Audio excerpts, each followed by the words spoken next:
All right. We're live. Sweet.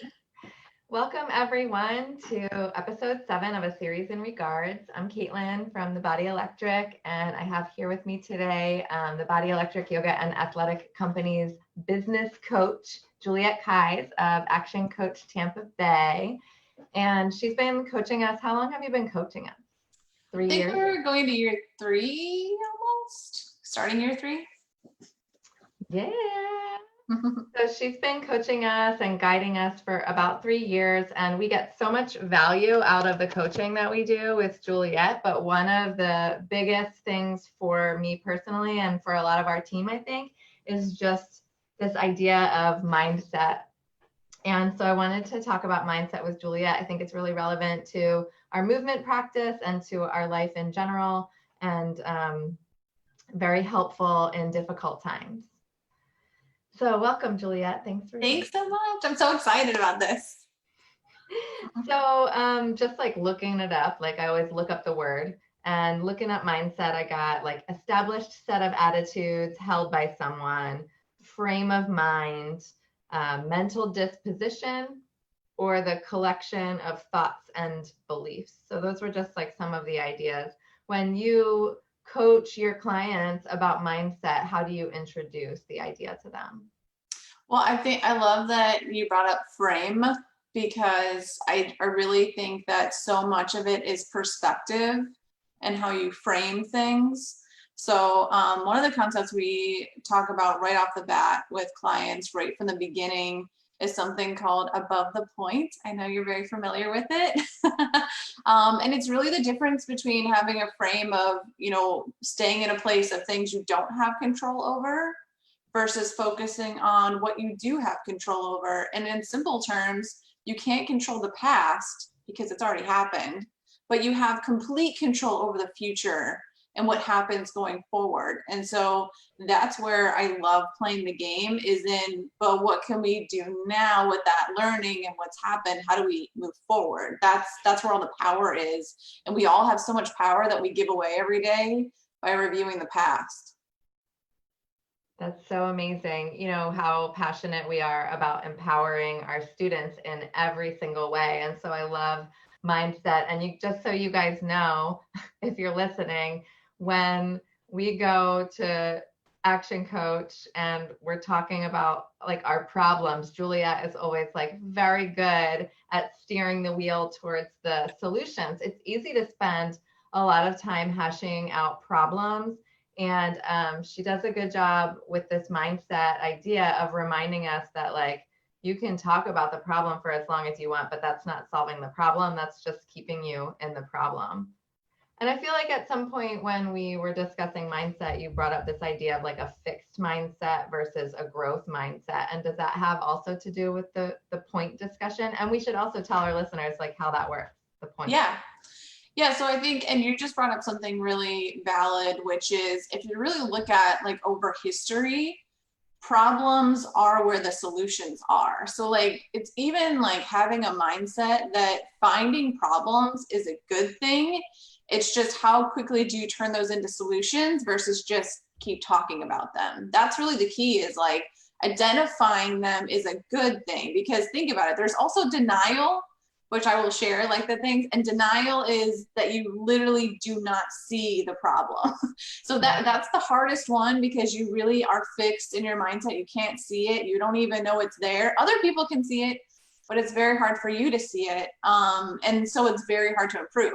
Whereas, what you're talking about, which is identifying problems, is a place where you can do something about it. It's just starting to notice, like, how do you move forward with that and find solutions? That kind of bridge is where we're talking about today, is like getting a growth mindset, seeing it as an opportunity, not a challenge or an obstacle or something you can't do, but like an opportunity to tackle something you haven't done yet. Even that kind of switching a perspective, those are two views of the same exact event, but it's a choice of how you see it, and it will definitely determine if you move forward or whether you stay stagnant. Yeah.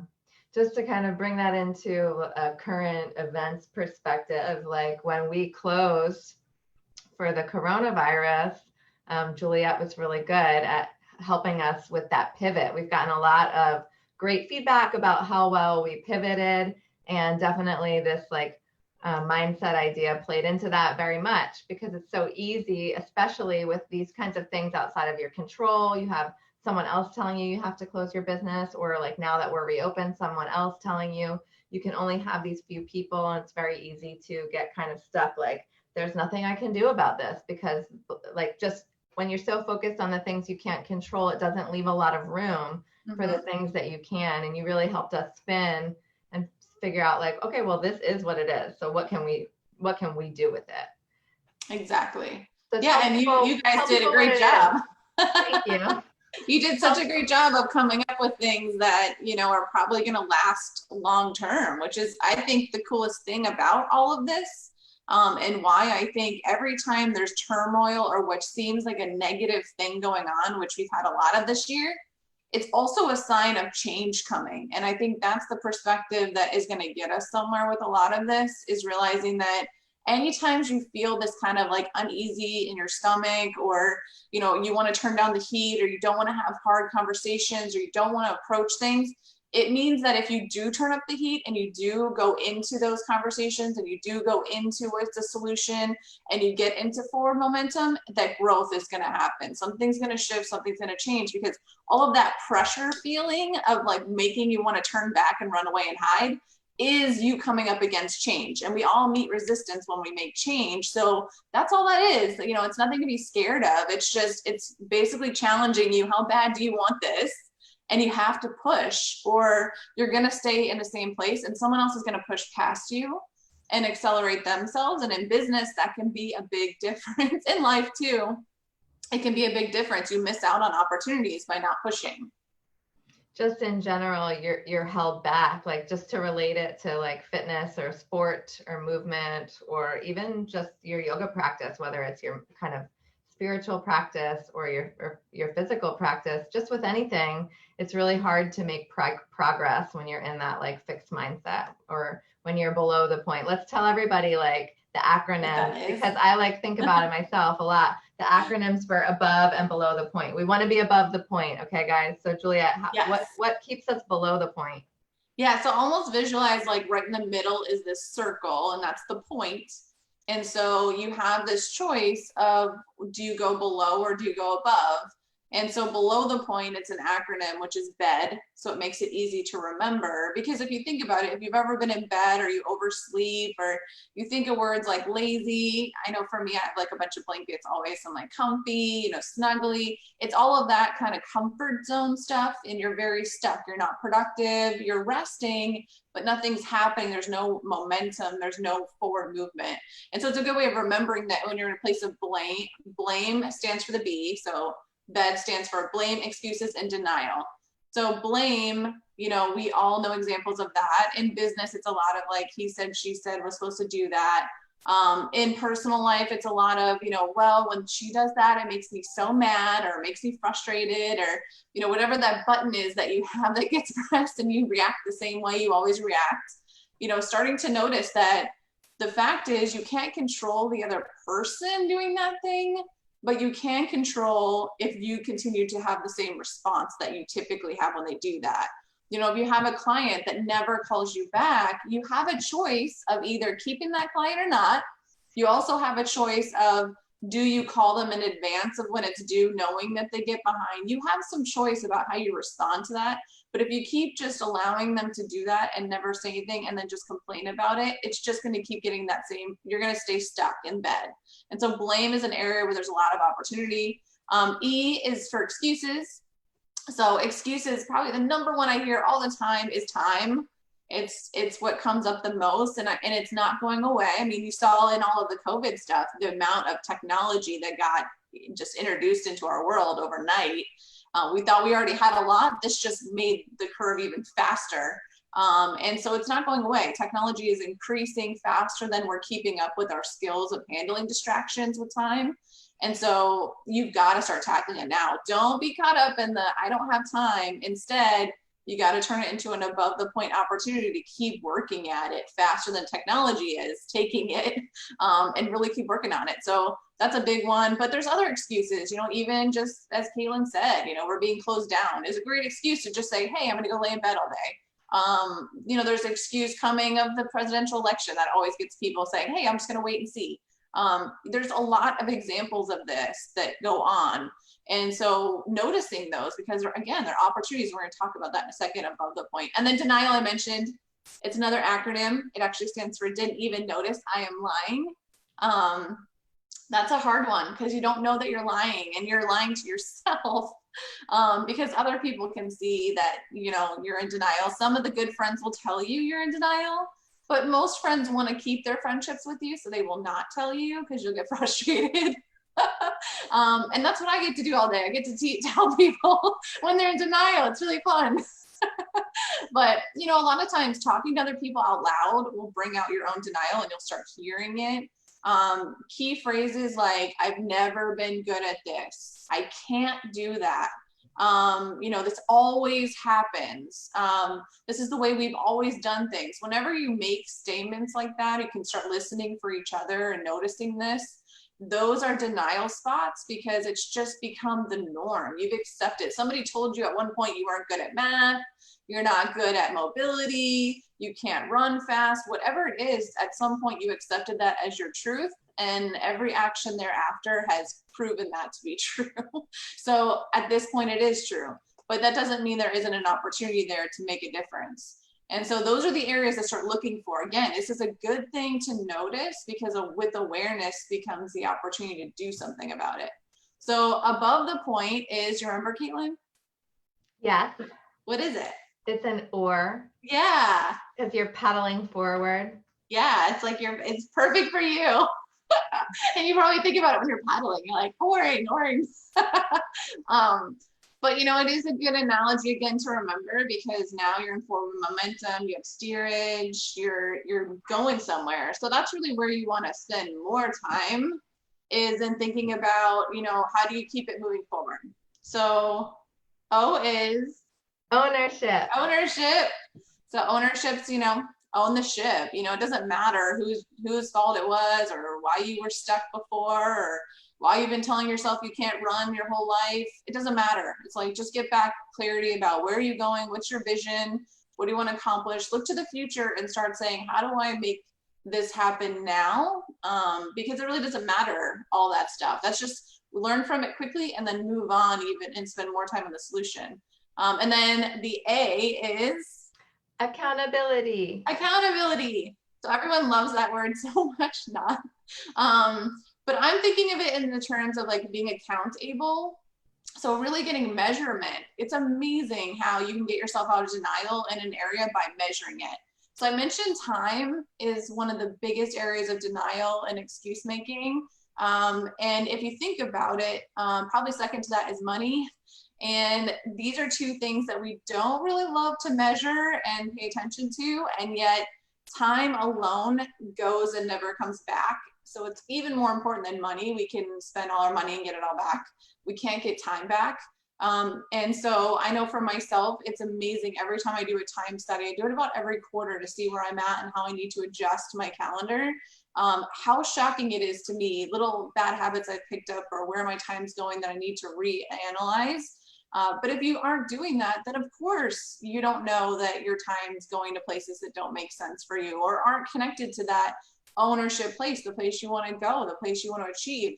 If you're never going to become good at running, if you're not scheduling time to practice running. I mean, it's really that simple, but if you don't connect the dots, you're going to be here a year later still saying I can't run. And that's true because you haven't made any time for it. So accountability is an amazing place to help yourself and others see denial, see some opportunities, and to start taking action. Because when you measure something, it's no longer gray, it's black and white. And you really can start making decisions, and it almost gets you excited to get up and do something about it. So the numbers can be extremely powerful. And then the R is responsibility. This is so fun. Thanks for participating. So responsibility is the easiest one. It's the fastest one you can use immediately. And it's realizing like we're all responsible. actually comes from Stephen Covey's book, 7 Habits of Highly Effective People. I love that book. And he really was saying about, we all can choose our responses. That's what we're in complete control about. And so even when that person does something that typically makes you mad or irritated or frustrated, all you can control is how you respond to that. You cannot control that person. So we have a lot of things going on, COVID, all this stuff with, riots and all this stuff is going on everywhere. We're about to have a presidential election. I mean, it goes on and on and on, the stuff that's going on. And that's not going to stop. I think it's really about figuring out how do you respond to it in a way that moves things forward, that gets traction, that puts you in a place where you're contributing how you want to and you're making a difference. And every time I'm up against something, I'm a vegan, so like every time I think about just like animals and stuff like that, I have to get into a place of like, well, what can I do? And I can't focus on all this other horrible things. That's not something I can control, but I can control a lot of things in my world, and that's what I really stay focused on. And so that response is a huge one in business, in your personal life. If you're not getting a result somewhere, really look at how do you respond differently than you have before. That's where all the new stuff is hidden, is in some new response. And remember, the first time you try a new response might not work. You have to keep working at it. It's not 100% every time. You have to be persistent in figuring out what's going to work and keep working at it. I really feel like if more white people would get above the point, that we would be definitely making a lot more progress. But I think that a lot of people's guilt kind of keep them in bed. And so just to recap that, you guys, for those of you listening at home, so to be above the point, it's ownership, accountability, responsibility. Below the point, blame, excuses, denial. Those things are sure to keep you in bed, keep you immobile, keep you in that fixed mindset where you can't move forward, you can't evolve, you can't get better. So there's kind of like this binary of mindset that we hear about mostly, which is the fixed versus growth. Fixed being like you believe you can't do anything about it. It is what it is.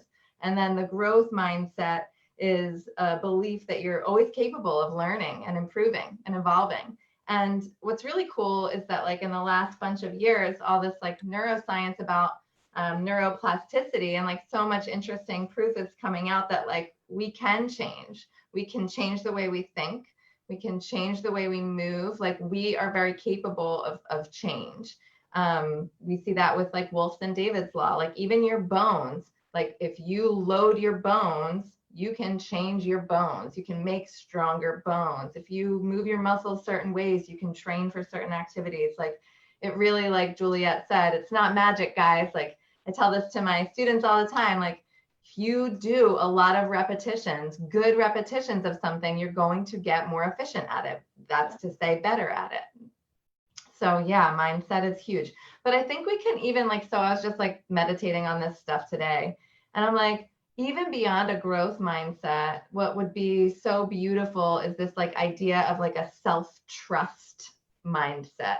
Because so much of having a growth mindset and a self-trust mindset comes from like having confidence.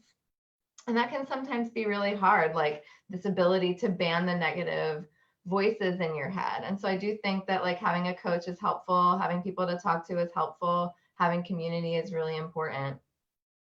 Yeah, and with that, I would even say, and that's what I love about the point of power, is just realizing like you have a lot of power.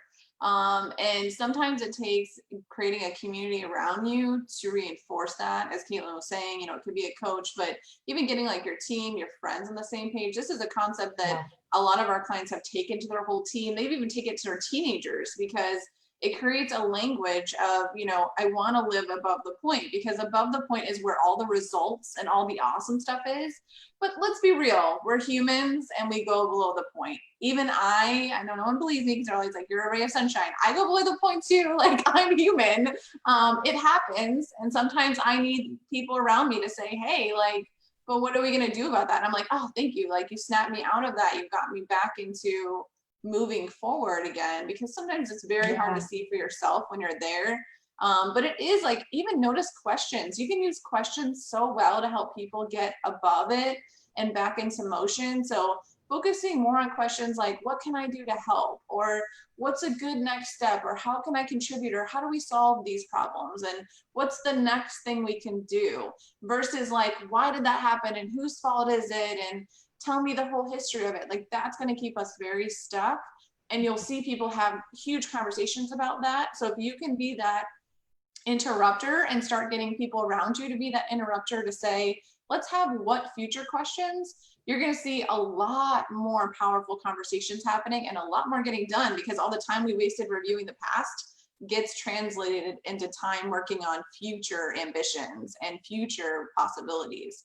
And that's what's really exciting, is like spreading this as much as possible, where we don't have to talk about the past. We can just get focused on what we want to do about it and how we're going to contribute. And I'll tell you, like, even what's been going on with COVID, I know we had an interview to talk about it. I love talking about like, what is the positive stuff that's coming out of this?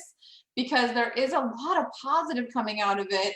And of course there's negative. There's a virus that spread around the world and shut down businesses, but there is a lot of positives that have come out of this, and that's where all the forward momentum is going to come from. Yeah, is from realizing that. And I'll tell you, there's a lot of compassion that got spread with this virus that just blew my mind. Like, people just helping other people that were complete strangers. And I think that's been something so cool we've seen with 9/11, all these tragedies that have happened, where people just step up and help each other and get through it and use that for momentum. But we very quickly forget how powerful we are when we are compassionate and we walk forward on things. And I think that is something that we have such a potential in every community to really figure out what's the next step. So I have been impressed, like, even with what's been going on with the protests and the riots, there's been way more information being shared about what we can do to make a difference than I've ever seen before.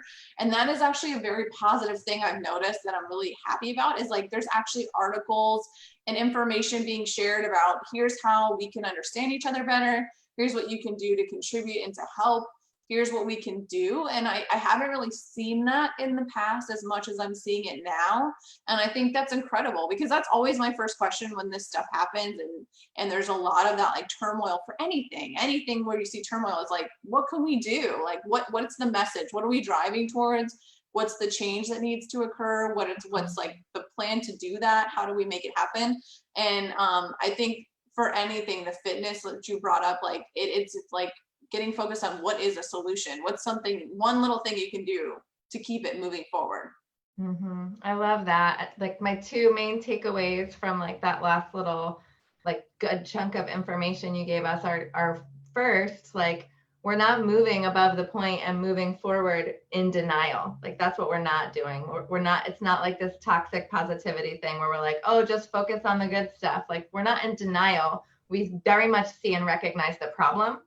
Now that we've accomplished that much, we're focused on what can we do to solve the problem. So that piece, I think, is just like really important. And my other key takeaway is that the point is a point of power, and that when you're below the point, you're giving up your power. That's been really important for me, because I'm a people pleaser. I really want people to like me. And so often I don't want people to think I've done anything wrong, because I think that might tarnish their opinion of me, which I would like to be very high. Please have a very high opinion of me, everyone. So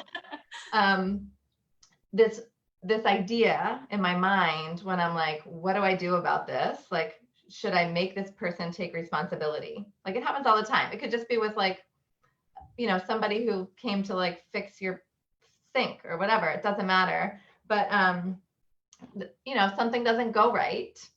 And it's just helped me so much to be like, you know what, I get to keep all of my power if I take some responsibility. So I'll always try to start with like, well, I'm sorry if I didn't communicate this well, but like, this is what I was really trying to accomplish with this meeting or appointment or whatever happened. And yeah, keep your power, stay out of denial. I love it so much. So that's okay. It does happen though sometimes, like, even those of us who we have all these tools, right? Like, here I am, I own a yoga studio and a fitness facility. I mean, working out, yoga, mindfulness, meditation. I know about the point. I have all kinds of coaches and people, but I still get stuck in shitty mindset. It happens. So like, what are just some ways, like, what do you tell people when they're stuck in a shitty mindset? Like, what are some ways that we can just improve our mindset qualities, either in the moment, or like, what can we do to habituate, like make better patterns for ourselves as far as mindset is concerned? Well, and I love this question, and we'll ask it a lot when we have groups of business owners together, because I get great insights from them too. Like, once you have this conversation with people, you can actually get cool techniques from others. I think the number one, and there's a bunch of different ways of doing this, is gratitude, because it's impossible to have a bad attitude when you're being grateful. They just don't even, it's like oil and water. They don't combine ever. So you can't be upset about what you don't have or what's not going right when you get clear on what is going right and how much you really have and should be grateful for. It's impossible to be upset in that mindset. So whether it's, journaling your grateful list and making that a daily habit. I know people that carry around a rock in their pocket, or, and so when they reach in their pocket, it brings them back to gratitude. Your dad. Yeah, my dad is one of them, but a lot of people do that. It's such a great technique of like reminding yourself on a regular basis of gratitude. Having things in front of you. I keep something on the front page of my cell phone that gets me back into that, like, my power source, because it really reminds. So I took all the apps off the front page of my cell phone and instead put a quote that gets me back to that centered place. So there, you can put visual cues around you, you can build rituals, but if someone around you is in a place that's like really negative, I love using that question of, well, what are you grateful for? Like, what's going well? Like, let's talk about some things that have been working for you, because it immediately brings them back to, okay, what am I talking about? Like, there's actually a lot of positive things going on. And when you start from that, it gets them back into a place of power. And then it's much easier to start talking about solutions for the challenges going on. I love that. And when all else fails, watch a YouTube video of a baby giggling. Yes, that's my fave. Awesome. If you Google baby eating or dog eating popcorn, that's an hysterical one. And then the other one is when the mom is sneezing and the baby's like shocked and then laughing. It's so funny. Those are my two favorites. That's so good. So yeah, we're dealing with some pretty heavy stuff right now in this life with the virus and with Black Lives Matter, and having to confront a long, really kind of ugly history of racism in our country. And so this has been really helpful for me, because it's just easy. It's just so easy to focus on the problems, even with these two big things that are happening versus what we can be doing to be angry about what's wrong. And so thank you for helping us get above the point, because again, like you said, that's where the power is, and we need this power. We can't give away the power. We need to like be really strong right now, because there's some serious stuff going on and we need to be here for it.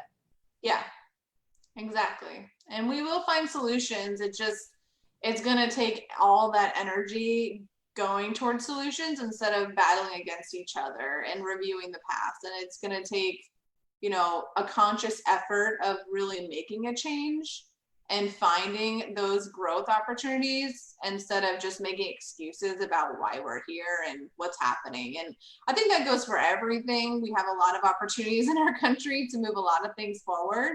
And if nothing else, this virus has shown us that we have a lot of capabilities to move quickly, to work collaboratively, to make, amazing adjustments and pivots. And we have people that really want to help each other. And even in St. Pete, I'm just amazed by all of the, that effort of like showing love. And I think that we really need to notice that, to use that as a bridge to solutions for these kind of issues and anything that we're coming up for in the future too, because there's always going to be something we need to work on. That's part of how we grow. It's an opportunity. We're just bringing them to light one by one, but there's a lot, and we need to start addressing them and, getting involved and figuring out how can you be an impact. That's how it starts, not talking to someone about what's already happened. You need to get active and figure out how can you get involved and make a difference in your own small, it could be a very small way, like educating yourself. And we only have so much time, so let's not spend it all hashing out the details of the past and arguing about the details maybe. Exactly. Yeah. Well, that's awesome. Thank you so much, Juliet, for being here today. This is a series in regards, you guys, and I'm thinking about kind of like branding these talks, so to speak, so that we can open them up to other stuff and maybe putting out even an audio only format. And we're talking about calling it Be People.